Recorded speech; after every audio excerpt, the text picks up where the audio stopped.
so much, Ben, and Carrie, the Crystals. It's an honor to serve with Ben on the JCRC board, and we so much appreciate Ron, our CEO, Gila, and the whole team for everything that they do for the JCRC and our community. We'd like to congratulate our fellow honorees, Phil Margolis and Jane and Scott Brown, and we thank the dear Stuart Lessons for endowing this award, which we humbly accept. We'd also like to thank the rabbis in the room who are taking time in the month of Elul to listen to other people give speeches. At least we don't have to worry about what half the room is going to say when they don't like what we have to say.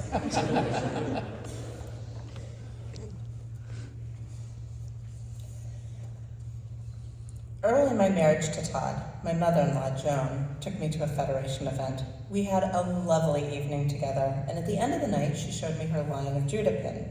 She impressed upon me that evening that that pin and that event were a reflection of her values. Now, one of my favorite hobbies has always been rebelling against Joan, so I suspect she and I are both really surprised to see me up here. Rest assured, though, my civic engagement started a few years earlier than that. When I was 2 years old, my mom, Phyllis, brought me to a rally fighting for reproductive freedom for women. I taught aloft at some point, and a counter-protester picked me up, held me aloft, and yelled, "They missed one." My quick-witted mom yelled back, "Put down my loved and wanted child." Both Todd and I were fortunate to be raised in households that centered the idea of community engagement.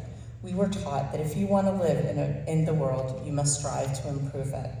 I'm so appreciative of this honor, and yet it feels a little bit like being celebrated for breathing oxygen. Todd and I differ in our engagement profile. While he tends to show up strong in Jewish spaces fighting for a Jewish community, I'm more likely to find myself as a Jew in a secular space, such as Metro Bethesda Rotary and the Treehouse Children's Advocacy Center.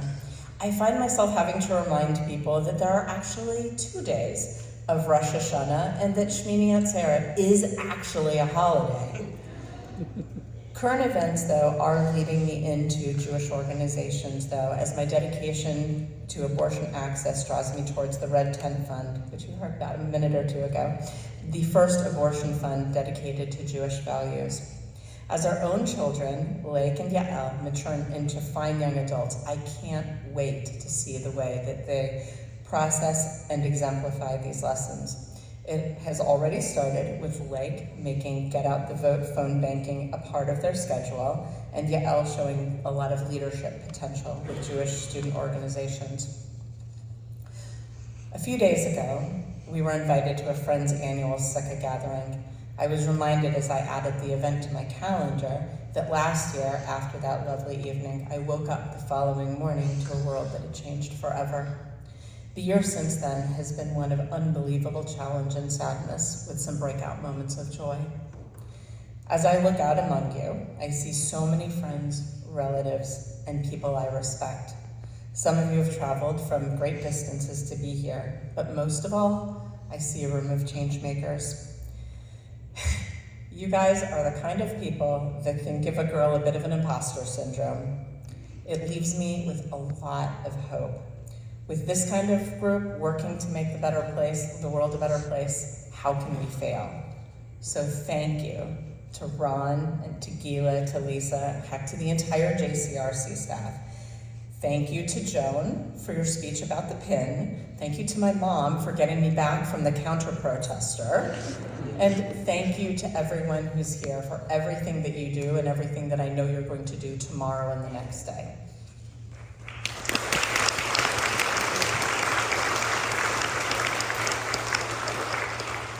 I'm much less of a rebel than Erika, and generally less funny, which is why I follow her everywhere, but shouldn't probably follow her at a lectern.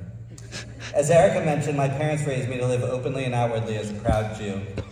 I think their prenup was that they were going to keep a kosher home and send their kids to the JDS. Whether it was Shul, Hadassah, Federation, Jewish Council for the Aging, Jewish National Fund, or the day schools, they always showed up with their time and financial support. As a precocious kid, the question was whether I would use my leadership skills for the good. But after some rough patches, sorry, Rabbi Jan, and yes, I am the first and only CES JDS board member to have been suspended 3 times as a student. The message is stuck. I realized that part of building and supporting my family and my practice was to be well-rounded, and that pursuing my passions, Jewish continuity, Ahava Israel, and Tikkun Olam, was the missing piece. In JCRC, FIDF, and JDS, I'm so fortunate to have found 3 organizations with missions that embody these passions. I'm even more fortunate that these missions and their leaders have shared the platforms they have built to let me be helpful, valued what I bring to the table, and given me the opportunity to grow into a leader. People often ask me how I make time to get involved, and my answer is that I wouldn't be nearly as good at any part of my life if I wasn't there for all of them.